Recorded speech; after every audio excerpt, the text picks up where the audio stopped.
Recién Pilar Rahola me decía, ¿quiénes son todos? Digo, hay muchos políticos, algún político que otro decías. ¿Diputada? Sí. Bueno, está Pilar Rahola con nosotros, estamos analizando obviamente lo que pasa en Argentina, en el mundo. El partido vení para acá porque ya es un fracaso, así que si no te querés amargar, venite para acá con nosotros. ¿Va a perder Argentina? ¿Va a perder? Estamos perdiendo, Wow. Pilar, 3-0. Estamos perdiendo. Juega Messi. Juega Messi. Pero no es su culpa, ¿eh? Ya tenemos Messi, lo hemos Es que discutido Messi es bastante. Messi es nuestro Messi. ¿Sos del Barça? ¿Cómo Claro de que soy ustedes? del Barça. Ay, ¿Cómo de ustedes? ¿Cómo no? ¿Cómo no? Sí. Bueno, Y además lo adoramos a Messi. ahora Liliana Franco se va a pasear en lo mandamos ropa ahora interior a- para a Messi. levantar, necesito levantar. Pero Entonces, para que ¿sabes sigas qué? El haciendo goles rating esta se difumina. ¿Qué han No, dicho, no. Bueno. que han dicho que me mandan a Messi? O- Y acá no se digo, acá preocupen, digo. nos lo quedamos, no hay problema. Es el tipo más importante de la historia del fútbol. Si no lo quieren, yo adelante. Es el mejor jugador del momento del mundo. Es el más mejor- grande de la historia es- es Diego Armando Maradona. Bueno, usted quédese con Maradona, que es un tipo muy simpático, Por y yo me supuesto. quedaré con Messi. No hay problema. Tranquila que no se Bueno, Gloria El señor López siempre está enfadado, por Dios. Es No ve que maradoniano. Messi es un gran jugador. Pero pará, él es maradoniano y cristinista. Ah, bueno, pues que Y bueno. usted bien, critica a Cristina y dice que Messi más que Maradona, está todo mal. ¿Qué critica? Pero yo pensaba que se le había curado, no sé. No, no es una enfermedad, no se cura. No, pero no se ha ido del país, yo me acuerdo de eso, me No, no. dijo que se iba.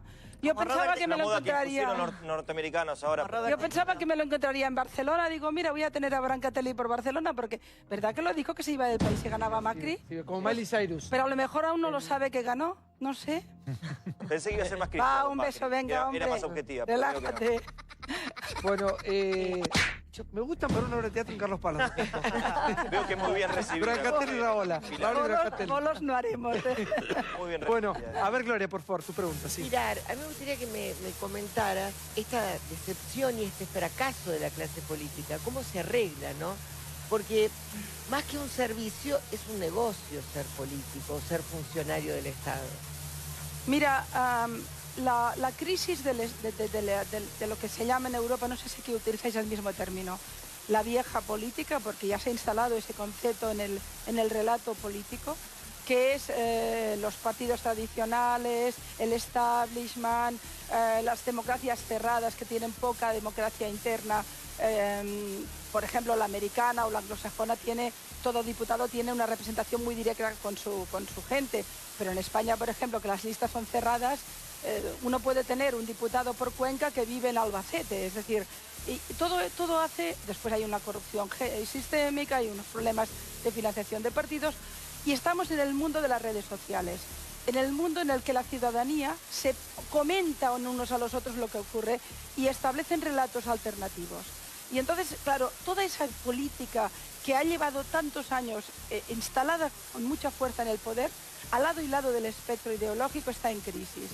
Y fíjate que en todas partes Europa es un mapa donde todo ha crecido el populismo en muchas derivadas y se ha roto ese establishment. Brexit es populismo, por ejemplo. A pesar de que la City necesita a la Unión Europea y están medio enloquecidos, pero ganó. Fíjate, los referéndums se están perdiendo. El referéndum de la paz en Colombia se perdió contra pronóstico también de los periodistas. De manera que tenemos que empezar a entender que hay un relato oficial, que es el mayoritario nuestro, y hay un relato por debajo que está rompiendo esquemas. En España han crecido dos partidos nuevos, Bisagra, que de golpe han roto el bipartidismo y están hundiendo al Partido Socialista, que puede acabar como el PASOK. El PASOK griego se hundió. En Francia, ya ves el panorama. ¿Qué te digo de Hungría? Que en Hungría están con el tema de la inmigración, con unas barbaridades terroríficas, ¿no? El Brexit inglés. ¿Qué te comento del tema ruso? Con lo cual, ciertamente, yo creo que en Argentina esto aún no está pasando, esto es distinto, o puede que tenga una clave distinta. Pero pasó con el eje bolivariano, más populismo que es exacerbado y absolutamente simplista y demagógico. ¿No te preocupa mucho la situación que está pasando en este momento en Venezuela? Porque la verdad que lo que uno puede leer o lo que uno puede ver es angustiante. Sí, pero Venezuela, yo tengo la convicción y la someto a la posibilidad del error de que también todo el relato bolivariano está en caída libre. y que esto está a punto de cambiar de paradigma, de cambiar de ahí que yo crea que, por ejemplo, es el momento de que Argentina instale el relato en Latinoamérica como relato central. Creo que es el gran momento para Argentina. Si ustedes se fijan en toda Latinoamérica hay un vacío de relato. ¿Quién está liderando el discurso sobre lo que tiene que ser Latinoamérica? Brasil está muy complicada porque tiene una crisis institucional, política, económica muy importante, no es su momento. Y el gran país es Argentina. Y ahora que hay un momento de estabilidad, y al menos desde fuera, puede que haya algunos desde dentro que no, pero desde fuera se lo ve como muy sólido. Igual todavía hay números que no tenemos resueltos. No, ni la pobreza, ninguna la duda. inflación no está controlada. Bueno, pero claro, la herencia también es muy pesada. Esto no se arregla en un día y medio. Es posible que que no vaya bien. Es posible que Macri lo haga mal. O sea, todo es posible en política, solo faltaría. Y si lo hace mal hay que reaccionar duramente. Pero Argentina como país, lo que respiramos desde fuera es que de golpe se ha puesto muy bien en el mundo. Tiene un problema económico por resolver muy serio, tiene un problema sin duda de consolidación de los estamentos del Estado de Derecho, pero la República está ahí. Y ahora, si tú miras el panorama mundial, te hablo de las democracias, no te hablo de las dictaduras del petrodólar ni esta locura, de las democracias, ¿quién es el estadista que domina el relato mundial? No hay nadie. Hay un agujero negro absoluto. Quien se ponga el primero en empezar a decir cosas importantes en el mundo se va a convertir en Churchill o quizá en un Mitterrand. Y yo creo que ahí hay un momento argentino importante. Así que está vacante ese lugar. Está vacante. Momento. Y en Latinoamérica, que te cuento, el relato bolivariano fue importante, pero se ha roto. Que alguien lo ocupe.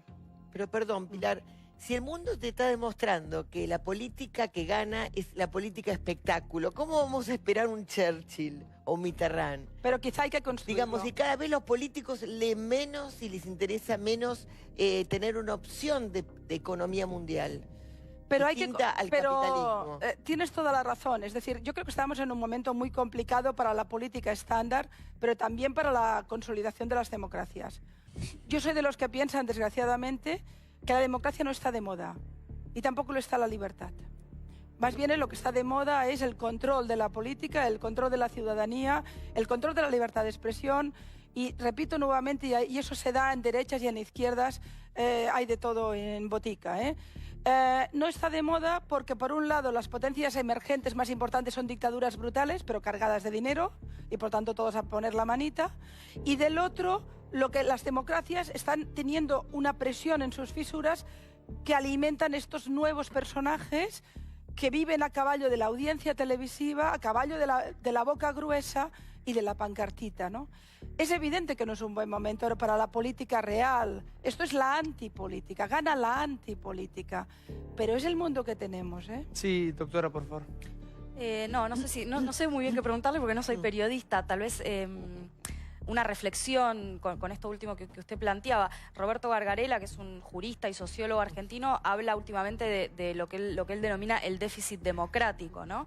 Y suena un poco a esto. En la Argentina pareciera que esto está presente y yo creo que en algún punto la elección de Trump demuestra que esto es así. No sé qué le parece a usted. Esta idea, digamos, no sé si es que la democracia no está de moda, sino que lo que hace falta es más democracia en un sentido de una democracia un poco más robusta que permita que los ciudadanos participen de la toma de decisiones no solo cada 2 o cada 4 años cuando votan, sino en la cotidianeidad. Y esto en Argentina hoy sigue sin verse, ¿eh?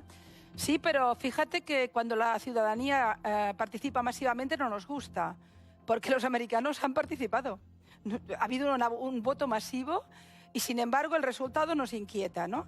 Bueno, pero es que eso es la democracia. Yo estoy relativamente tranquila con Norteamérica porque la democracia americana es muy solvente, es muy potente. Los poderes del Estado están muy bien separados, son independientes, tienen un control muy férreo y, por tanto, yo creo que ahí aún hay márgenes más tranquilos. En cambio, estoy mucho más preocupada por nuestras democracias, donde ciertamente yo, por ejemplo, yo estoy convencida que hoy por hoy en España hay un déficit importante democrático. Se resuelven, la manera de gobernar de Rajoy durante muchos años ha sido prácticamente de decreto ley, sin ningún tipo de oposición. Ahora que hay un Parlamento fragmentado y que hemos estado sin gobierno tanto tiempo y hemos hecho un espectáculo dantesco, veremos cómo va la cosa. Estará obligado a gobernar o a pactar. Tiene conflictos muy importantes que no ha resuelto. Tiene el conflicto territorial y lo resuelve vía jueces, no vía política. Tiene el conflicto económico y lo resuelve y no lo ha resuelto. En España hay un 56% de paro juvenil. que es una locura. Y tenemos un paro endémico que no para, nunca baja, ¿no? Y claro, cuando tú tienes todo esto y de golpe la ciudadanía empieza a tener una mentalidad más de intervención, porque tiene redes sociales, porque tiene Facebook, porque participa, porque en las televisiones puede decir lo que quiera, porque tal, tiene esa sensación de democracia popular, pero el sistema no es democracia popular. Y entonces entra en crisis y es cuando el tipo que le sale con la coleta o la pancarta es el que lo seduce. Sí, Rodis. Sí, Pilar, recién decías vos que vos respirabas Argentina desde afuera y que veías como un país pujante o por lo menos con un buen futuro, ¿no? Tal vez nosotros desde Estados Unidos también no estamos teniendo esa mirada porque vos decías que el resultado de Estados Unidos era también el gran fracaso de los medios, ¿no? Pero, sin embargo, a Donald Trump lo apoyaban cadenas como la Fox, ¿no? Bueno, pero que tienen audiencias importantes, ¿no? Por ahí tal vez lo estamos viendo como una mirada con los medios más progresistas o por ahí los que consumimos nosotros y no realmente como es la realidad argentina. Porque, digo, te pongo por el ejemplo tuyo que vos decís que respirás a Argentina como un país pujante y sin embargo faltan cosas acá también, ¿no? No, eso es evidente. No. A veces la mirada distante, lejana, te da una percepción global que por supuesto no aterriza en el detalle y ahí nos equivocamos, pero en cambio te da una apariencia o una sensación de que algo pasa, ¿no? La imagen que había de Argentina hasta hace poco era muy dura, pero no me lo invento yo, es que era muy dura. Era una imagen de país con muchas dificultades en seguridad jurídica, en libertad de expresión. Bueno, es que no quiero alargar porque creo que estamos en otro momento. Y en cambio, el tándem que llega, y yo me lo miro un poco más porque realmente para mí Argentina tiene una carencia especial, el tándem que llega es que esta etapa es una etapa por reconstruir, una etapa complicada, con problemas endémicos importantes, pero que está en una buena senda. Esa es la impresión que llega. Y por eso yo digo que es un buen momento para que Argentina plante su bandera en Latinoamérica, seguro. Alguien tiene que decirle a Latinoamérica qué senda seguir. Lo ha hecho Chávez y Maduro durante mucho tiempo, pero no era la senda buena. Estaba fuera de eje eso. Y yo creo que ahora hay un momento, y si no lo hace Macri, a lo mejor lo hará Chile o Brasil, alguien hará ese, porque hay un hueco, hay un agujero oscuro. Antes me preguntabais, ¿qué hacemos? Es que no tenemos estadistas que nos digan cómo resolver el problema en el que estamos entrando. Es evidente que nuestras democracias tienen que cambiar muchísimo, tanto en la relación entre el ciudadano y sus representantes, en cómo se vota, en qué se puede controlar. Todo está bastante por reinventar, es evidente. Y en Europa especialmente porque estábamos tan encantados viviendo como estábamos que nos ha estallado en la cara, ¿eh? No nos dimos cuenta del problemón. Y luego hay un tema que hay que ponerlo sobre la mesa, que es los tipos que mandan en el mundo, la inmensa mayoría de ellos son dictaduras atroces, que no nos preocupan en absoluto. No nos preocupa en nada. Y a mí me horroriza esto. A mí me ha horrorizado una cosa que ha hecho el gobierno argentino, que a mí me ha dejado bastante enfadada, que ha sido, puede que parezca una tontería, que ha sido la resolución de la UNESCO. ¿Eh? Pero tampoco puedo culpar a Argentina porque lo ha hecho todo el mundo, es decir, que no solo Argentina, lo ha hecho España, lo ha hecho Italia, lo ha hecho Francia. ¿Qué es esto? Por si alguien no lo conoce.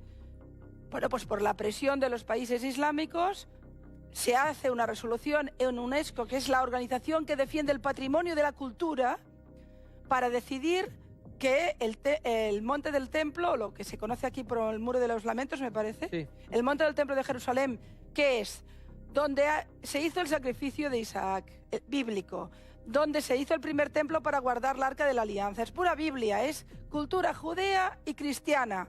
Es 2.000 años, 500 años de historia, 2.500 años. La UNESCO ha decidido que solo es del Islam. Y una resolución tan brutal como esta, que te niega 2.500 años de historia, la han votado a favor todos los países árabes. En contra 4, Estados Unidos, Inglaterra, Alemania e Israel. Y el resto, Poncio Pilatos, se abstuvieron.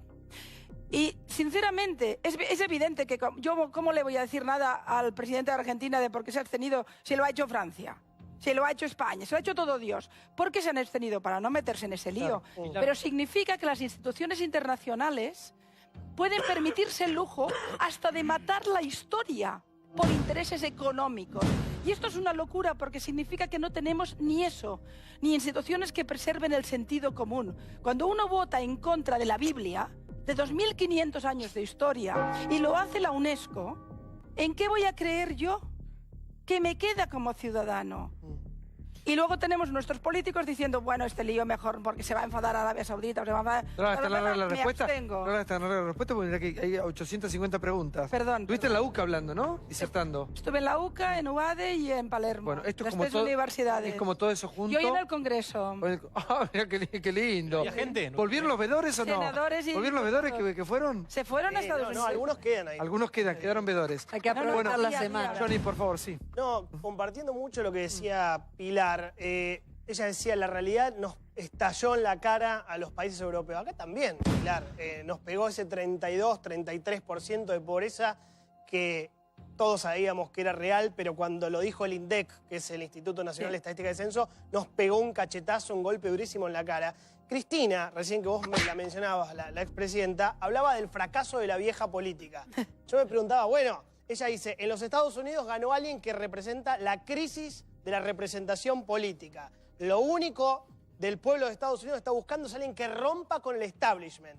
Y yo pensaba, ¿qué es el establishment político entonces en la Argentina? Y me gustaría preguntarte esto, porque acá la sociedad argentina, o por lo menos el 51%, que fue el que votó el cambio, que después habrá que analizar si fue bueno o malo, o está siendo bueno o malo, y si está cumpliendo sus promesas. ¿Por qué? Digamos, ¿por qué hubo un 51%? ¿Con qué se indignó la Argentina? Vos decías, en Europa la gente está indignada con la pobreza, con el tema de la migración. ¿Qué pasó acá en la Argentina para que también haya una especie de outsider, como es Mauricio Macri? No te digo antisistema porque Macri no es antisistema, pero que vino a generar el cambio. Es nuestro Trump. Bueno, yo creo que esa pregunta realmente la podéis responder mejor vosotros que yo, sinceramente, porque al fin y al cabo son los que habéis hecho el cambio. Los ciudadanos argentinos han decidido que optaban por una opción que ciertamente era más outsider que el resto. Pero sí que puedo atreverme a decir sin ninguna duda que en Argentina el sistema, el establishment es la Cristina. Eso parece evidente cuando llevas un montón de años gobernando además con un poder bastante autárquico y importante, y dejas el país como lo dejas. Es decir, yo puedo entender que cualquier peronista de nueva fornada, de nuevo cuño, salga y diga, esto está muy mal y vamos a otra situación y yo soy el bueno. Esto lo puedo entender. Pero alguien que ha estado gobernando y que te deja esas cifras, es que es puro establishment. Es decir, claro, la idea de la antipolítica o la idea del outsider o la idea del personaje fuera del sistema no siempre es de izquierdas o de derechas. Claro. Es sencillamente en función de cómo es el sistema. El sistema aquí era populista y apareció un tipo que cambió las reglas. Y mañana a lo mejor, si no funciona, aparecerá otra vez una Cristina y lo volverá a cambiar. Porque así funciona en realidad el juego y la relación entre el ciudadano y el político. Lo que tienen que entender nuestros políticos es que esto ya cambió. Ya no hay mesías. Hay gente que va a tener que dar muchas explicaciones de lo que Pero hace. yendo ahí, porque yo esto se lo he preguntado a varios analistas que han venido aquí al programa. ¿Vos crees que hay gente que vota, no solamente en la Argentina, sino en el mundo, buscando un papá o una mamá? Sin duda aún, pero cada vez es más. Fíjate, el voto, por ejemplo, americano, que en primera instancia podía parecer eso, que o votaban a mamá Hillary, que era la seguridad, o votaban a Trump porque era el sheriff. Tú empiezas a escuchar los comentarios de votantes en calle y ahí hay un trabajo mental de por qué han votado a cada uno que no tiene que ver con el mesianismo. Tiene que ver con la confianza, es decir, estos me han fallado, voy a probar este. Y esto realmente es conciencia política, aunque no nos guste el resultado. Y los que han votado a Hillary también han votado conscientemente, este tipo es un loco, voy a votar a esta, aunque es la vieja política. Yo estoy segura que fue una mala candidata para los demócratas, precisamente porque era, como me atrevo a decir, aunque disguste, que Cristina sería una mala candidata para el peronismo. Forman parte de algo viejo, de algo antiguo. Esto va muy deprisa, la política tiene memoria de pez. Y por tanto, aunque Hillary sea seguro la mujer más preparada, una tipa admirable en muchos sentidos, culta, inteligente, ha tenido una gestión, ha sido brillante, defendió la sanidad, luchó por los derechos de la infancia, ¿qué te cuento? Pero a pesar de eso, ya no está ahí. Se fue hace muchos años y cuando lo ha intentado le han dicho que no, porque ya no está ahí. Porque tiene un lenguaje muy antiguo y cambiaron completamente las reglas. Igual hay una cuestión fundamental en esto que lo van perdiendo los políticos con el tiempo, que para mí, por eso Trump le arrebata la elección y le va a pasar a muchos. La sensibilidad social. perder en decodificar lo que le pasa a la gente. En alejarse de la ciudadanía. Sí, alejarse y no saber lo que está diciendo la gente para decir eso. Muy hábilmente Trump dijo directamente lo que mucha gente quiere escuchar. Pero yo creo que lo que les pasa a muchos políticos, que lo veo acá también, es que uno a veces los escucha hablar o legislar y uno piensa, ¿no? Esta gente no tiene ni idea lo que le está pasando a la ciudadanía, ni idea. Pues cuando más imagen de lejanía, menos carrera política van a tener. Esto es evidente porque y los estrategas políticos de los diferentes partidos que empiecen a estudiar lo que ha ocurrido en América y lo que está ocurriendo en Europa para empezar a cambiar las claves. Probablemente hay que empezar a dar paquetes de reforzamiento democrático para darle a la ciudadanía más papel y más voz. Tiene que empezar a haber más trabajo de calle de los diputados y senadores, se tiene que ver en todas partes. Hay que dar explicaciones permanentes. Hubo épocas en que aquí nos hacían ruedas de prensa con preguntas. Pues es al revés, van a tener que dar muchas explicaciones. El micrófono hay que ponerlo hasta casi dirían en la habitación. Para que hay muchos políticos, hay dos diputados, uno de San Luis y otro de Córdoba. Brenda, buenas noches. ¿Qué tal? Buenas noches. ¿Hace cuánto tiempo estás en política? Empecé a militar en la universidad en el año 2000. Porque sos muy joven. Tengo 35 años. 35 años. Y tenía 17, 18 años. ¿Y qué opinas de esta vieja política que está un poco en baja, ¿no? En el mundo entero? Yo creo que hay que tener cierto cuidado con los discursos de la antipolítica, que creo que no son justamente que ponen en riesgo las conquistas de los políticos, sino que lo que ponen en riesgo son las conquistas de la ciudadanía, ¿no? Y yo pensaba cuando veíamos los resultados de Trump y recién cuando conversaban, que el problema quizás no sea lo que le va a pasar en el futuro a los Estados Unidos, porque justamente es una democracia fuerte, que tiene sus propios sistemas de contrapesos, sino que lo preocupante es que haya ganado alguien que dijo las cosas que dijo Trump, ¿no? Alguien, una persona misógina, racista, xenófoba, y que la ciudadanía haya mostrado que sus niveles de tolerancia son capaces de llegar hasta ahí, ¿no? A partir de acá me parece que se abre claramente un nuevo capítulo por delante, que es qué va a pasar en aquellos países donde la extrema derecha e incluso también los populismos de izquierda se van a animar también a decir aquellas cosas, digamos, que cuestionan la esencia misma de las conquistas de los derechos humanos, ¿no? Pero ya lo hacen en Europa. Exactamente. Yo creo que esto, digamos, lo que muestra es justamente que eso es un buen negocio en términos de ganar una elección y que me parece que lo que tenemos que hacer es justamente consolidar las democracias, consolidar las instituciones, fortalecer la participación ciudadana. Coincido con el diagnóstico. Hay que buscar los mecanismos para permear las instituciones de la política, porque si no, esa desvinculación obviamente hace pensar en una clase política alejada de las necesidades de la gente, que no representa, que no expresa, que no resuelve los problemas. Y creo que el desafío que tenemos, pero no por la clase política, sino por nuestras democracias y por lo que le costó al mundo conseguirlas, es justamente poder superarlo. ¿Pilar? Estoy de acuerdo, absolutamente. Lo que ocurre es que estoy pensando que nos estamos dando cuenta ahora del fenómeno, pero ¿qué fue Hugo Chávez? Fue eso. Que fue Maduro también. Es decir, a veces es más fácil ver a Marine Le Pen y decir, terrible.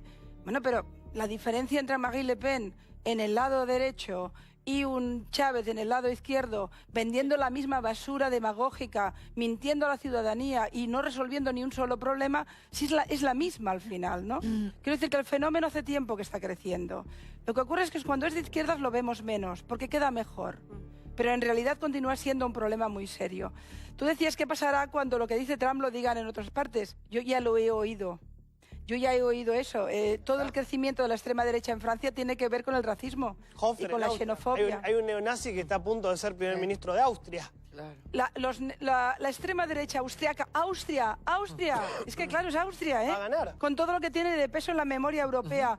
Y el tipo ha ganado, o prácticamente porque hay el lío judicial, Va a ganar. el gobierno de Austria, que estamos hablando de la Mitteleuropa, estamos hablando de la memoria trágica. Es mucho peor que Trump, claro, es porque que recupera lo peor del antisemitismo austríaco. Y el partido nazi, imagínate un partido nazi, no ya un partido de extrema derecha, medio... No, un partido nazi, con la cruz gamada, en el Parlamento griego. Recordemos además que Austria siempre fue el mayor soporte para Hitler. Absolutamente. Siempre fue así, y el sur de Alemania casualmente es esa parte. Sí, pero Alemania ha hecho una evolución muy seria y muy importante. Pero Austria no, Austria como que se... ¿Estuviste con el presidente Macri? Sí. ¿Y de qué conversaron? ¿Le planteaste de que hay una posibilidad de un liderazgo? A ver, me permitiréis que yo respete la confidencialidad porque me parece que es lo correcto, siempre lo hago con un presidente, con alguien que tiene la deferencia de darte un tiempo y de charlar. Por tanto, te voy a responder lo que dije yo en todo caso, me parece, y quizá como lo vi, pero más allá de esto no voy a aterrizar. Sí, yo lo mismo que he dicho aquí, lo comenté con Macri, le dije... Creo que es un momento para Argentina, creo que hay que hacer un liderazgo importante. Estoy convencida que el político que empiece a tener un relato sólido, que afecte a los intereses de la gente y que además tenga unos horizontes, va a ganar el discurso, va a ganar, bueno, lo que llamo el relato, el lenguaje. Porque hubo un tiempo en que realmente había gente que marcaba las pautas del mundo y durante mucho tiempo fueron los americanos. Yo no veo de momento a Trump como gran estadista. Me permitirás, pero tampoco veo a nadie. No sé si Macri podría llegar a ese punto, pero sí que veo que en el continente latinoamericano, Argentina, que a veces os olvidáis que es un país muy importante, que en Europa, al menos la Europa mediterránea, especialmente el mío, ha habido épocas donde nos hemos nutrido del pensamiento político argentino, ya no del intelectual que te cuento, ¿no? ¿Por qué no juega muy fuerte en ese terreno? O sea, más allá de resolver a Argentina, también hay un discurso que hay que hacer sobre el continente muy importante, porque yo lo veo muy huérfano, y yo eso se lo dije al presidente. ¿Y cómo lo viste? Yo lo vi, a ver, si tuviera que definirlo, yo había conocido poco, la verdad, pero lo había visto en alguna otra ocasión, y me parecía un tipo un poquito más relajado. El otro día lo vi muy responsabilizado en el cargo. Me pareció que tenía una responsabilidad preocupada y al mismo tiempo confiada. O sea, me pareció un hombre que había hecho un diagnóstico muy severo de los problemas que había en el país, los ponía sobre la mesa, que creía tener la capacidad de resolverlos, que necesitaba tiempo para ello porque esto no era muy fácil, y después había algunas ideas que a mí me parece que forman parte de la conversación que tenían bastante sentido. Yo vi a un hombre muy presidente.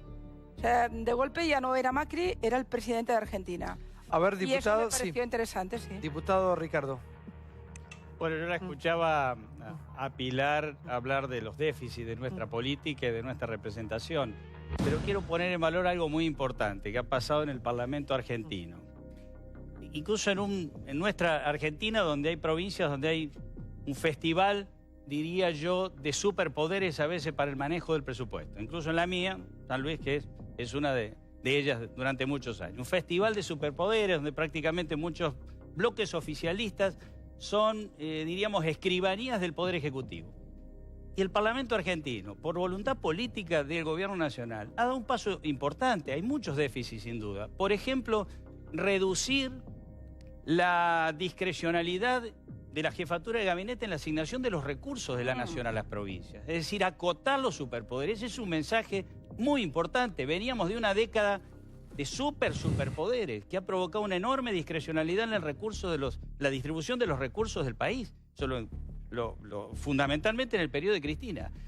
Cambiemos el presidente Macri, el Parlamento, que es mucho más que el Gobierno Nacional, sin ninguna duda, ha dado un paso muy importante en acotar una de las herramientas más discrecionales que produce mayor injusticia, mayor descrédito.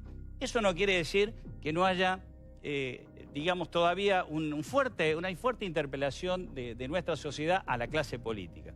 Porque hay que estar cerca de la gente, por supuesto, en un país donde hay pobreza, donde hay necesidad. ¿Qué va a pasar? ¿Pero por qué? Porque el discurso ese yo lo escucho desde que soy chico. Sí. Hay que estar cerca de la gente, que estar cerca. Aparte, siempre se le habla a los sectores más sensibles durante la campaña y después no pasa absolutamente nada.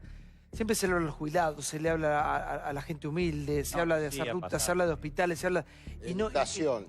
Sí, y seguimos en la misma y no salimos nunca pero pasan cosas, ¿eh? Es decir, sí que pasa.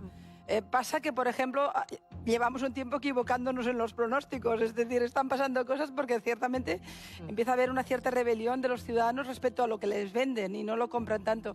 Pero a mí me parece una medida muy importante en la línea de lo que hablábamos de mejorar la percepción democrática y la gente, ¿no? porque la política se hace con los presupuestos. Sí, La política es dinero. Y que el dinero esté más controlado y más controlado en el territorio, si entendí, era esa la idea, ¿no? Y menos discrecional, me parece muy bueno. ¿Y qué pasa con la corrupción en los gobiernos de Latinoamérica principalmente? Bueno, ¿qué pasa con la corrupción en España? Con actos